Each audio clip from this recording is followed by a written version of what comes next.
From the brilliant mind of Sean Wilson, Convicted Love.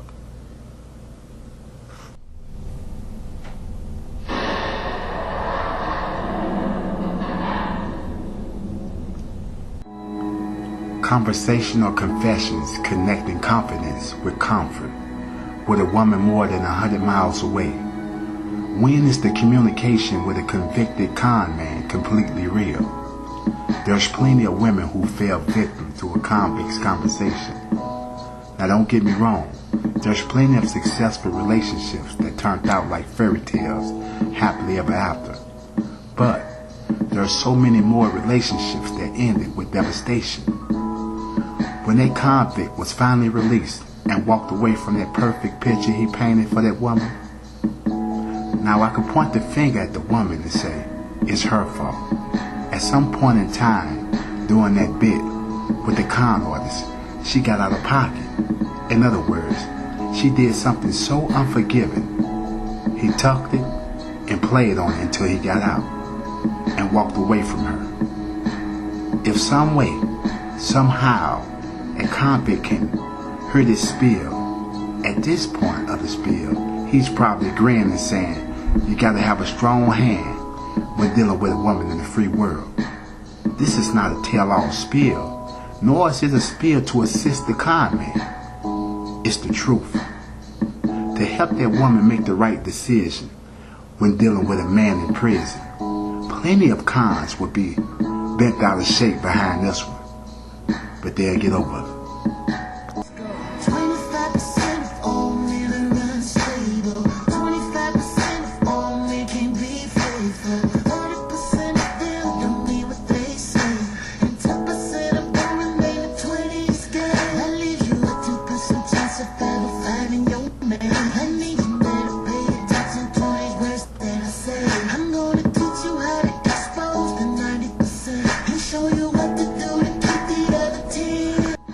Anytime a convicted felon can't forgive his woman, ladies abort the relationship. That's only because he's still in the same stage he was when he went to prison. What he wants, he's not willing to give. He's praying God forgives him for his crime. He's asking his victim's family to forgive him only for parole. But he's not willing to forgive his lady. A few years into his bid, his wordplay may begin to change. One or two reasons. One, he's educating himself. He wants his woman to be proud of him. Two, he learned some slick talk tactic on the yard that cost him a few packs. Now he's putting his money where his mouth is. And he's working on his woman. Women, 9 times out of 10, you fall for the slick talk. Because out in the free world, men got to come from the hip, not paying that close attention to their words. Though the con man is locked down and he's perfecting his words, practicing his craft, just waiting on the opportunity to work it. Then after it works, women spread the word by saying, ain't no good man out here. All the good men dead or in jail.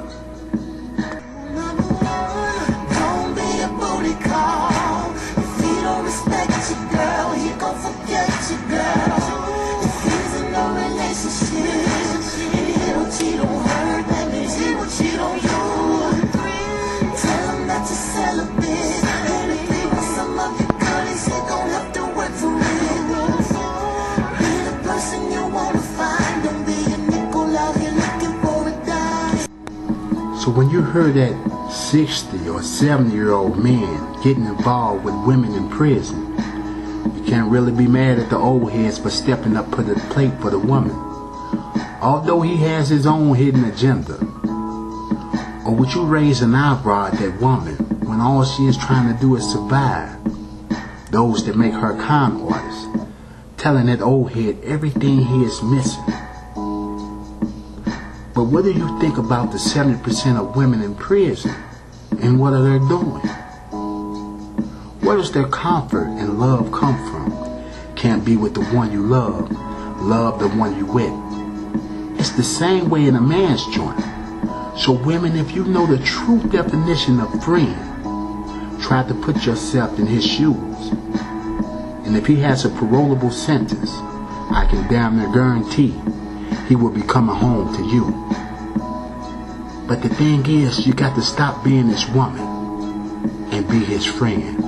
A true friend, ladies. Don't lose focus. The overall goal is to build a future with this man.